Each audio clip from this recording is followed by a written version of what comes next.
দর্শক এই মুহূর্তে দেখছেন রাজধানীর গুলশানের কাচ্চিবাড়িতে অভিযান চালাচ্ছে ঢাকা উত্তর সিটি কর্পোরেশনের টিম এবং তারা এই মুহূর্তে দেখছেন আসলে এখানকার সব কিছু ঠিকঠাক আছে কিনা।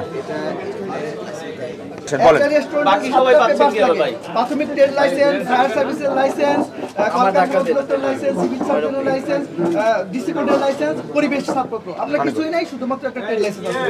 আপনি এই নিরাপদ খাতে 39 ধারার মতো অপরাধ করছেন। এই 39 ধারার মতে আপনার সর্বোচ্চ ফাইন 2 লক্ষ টাকা, সর্বনিম্ন 1 লক্ষ টাকা স্যার দিয়ে দেবেন। আমি আপনাদেরকে আগেও বলছি যে আপনাদের এখানে শুধু মাত্র ট্রেড লাইসেন্স ছাড়া ওই আপনার ফায়ার লাইসেন্সও নবায়ন করার জন্য যে শুধু আবেদন ছাড়া কিছু নেই, কোনো ফাইনাল রেজাল্ট নাই। তারপরে আমাদের ভিতরে যে ফায়ার এক্সটিংগুইশার সহ আমরা যে টিম ভিজিট করলাম, সে ফায়ার এক্সটিংগুইশারগুলো আছে কিন্তু অকেজো, লাভ কি? তাহলে ওইটাও নেই। আর অন্যান্য যে ব্যবস্থাপনা তাতে আমরা অসন্তুষ্ট। নিরাপদ খাদ্য আইনে আপনাকে কিন্তু 1 লাখ টাকা জরিমানা করা হয়েছে, অনাদায় কিন্তু আপনার 3 মাসের জেল হবে। আপনি এটা এখনই জরিমানা দিবেন। আর আপনার যে সমস্ত অ্যানোমালিগুলো পেলাম এখানে, সেগুলো যদি আপনারা অ্যাজ আর্লি অ্যাজ পসিবল 1 সপ্তাহ সময়ের মধ্যে যদি এটা কভার করে আসতে না পারেন, তাহলে কিন্তু পরবর্তীতে আমরা কিন্তু সিলগালা করে দেবো আপনাদের রেস্টুরেন্ট। যে রেজিস্ট্রেশন করার কথা সেই শুধু একমাত্র ট্রেড লাইসেন্স, অন্য কোনো কাগজপত্র না থাকা 39 ধারায় তাকে 39 ধারায়। আর আমরা কিন্তু 7 দিন সময় দিয়েছি। 7 দিনের মধ্যে যদি অন্য পেপারসগুলো ঠিক না করে, তাহলে পরবর্তীতে আমরা কিন্তু রেস্টুরেন্ট সিলগালা সহ অন্য ব্যবস্থাপনা করব। আর এই ভবনের যে মালিক আছে, এই ভবনে দেখছেন আপনারা প্রত্যেক ফ্লোরে কিন্তু কাজ চলছে। এখন ভবনের মালিকের এই সমস্ত ত্রুটিগুলো উল্লেখ করে আমরা তাদেরকে নোটিশ দিব।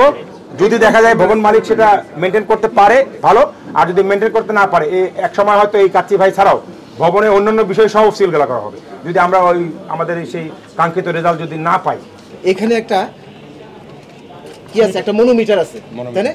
এই মনোমিটারে যদি এই কাঁটাটা সবুজ দাগে থাকে তাহলে সঠিক আছে, কাঁটা যদি এই সবুজ দাগে থাকে সঠিক আছে, আর কাঁটা যদি জিরোতে চলে আসে তাহলে সঠিক নাই, অর্থাৎ এটার প্রেসার নাই। যদি প্রেসার না থাকে আপনার চাপ দিবেন। এই যে দেখেন আপনার কাচ্চি ভাই আমরা একটা বের করছি, এই যে বের হচ্ছে না, কোনো কাজ করতেছে, অর্থাৎ যখন কোনো অগ্নি দুর্ঘটনা ঘটবে ওনারা তো এটা নিয়ে দৌড়াদৌড়ি করবে। আপনি দেখেন ডেটও কিন্তু ঠিক আছে, সবই ঠিক আছে, স্টিকার কিন্তু ঠিকই দেওয়া আছে, কিন্তু আপনার ফায়ার এক্সটিংগুইশার দিয়ে কাজ করবে না, অর্থাৎ এটা সঠিক না।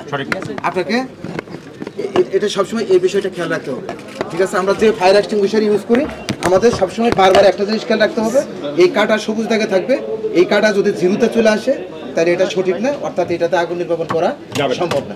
জানতে চাচ্ছি এই 10 টাকার এই যে প্রতিষ্ঠান যে কিনেছে তার না যে বিক্রি করেছে তার?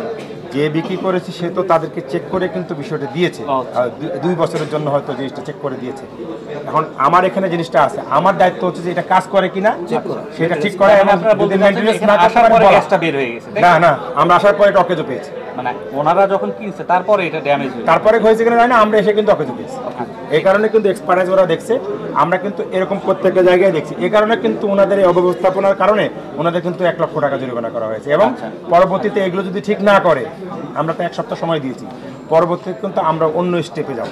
সেক্ষেত্রে আমরা সবাইকে নিয়ে কাজ করতে চাই। আর একটা বিষয় আমি বলি, গত কয়েকদিন আগে কিন্তু আপনারা জানেন যে বনানীর যে হোটেল শেরাটন, সেখানে কিন্তু আমরা ফায়ার সার্ভিস, সিভিল ডিফেন্স, আমাদের ত্রাণ দুর্যোগ ব্যবস্থাপনা মন্ত্রণালয় সহ আমরা কিন্তু একটা ফায়ার ডিল করেছি।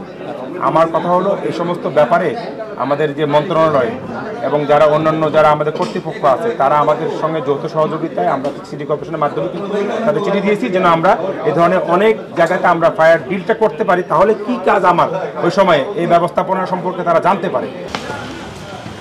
সংবাদ, ফিচার ও অনুষ্ঠানের জন্য ভিজিট করুন সংবাদ প্রকাশের ওয়েবসাইট এবং যুক্ত থাকুন ফেসবুক পেজ ও ইউটিউব চ্যানেলের সঙ্গে।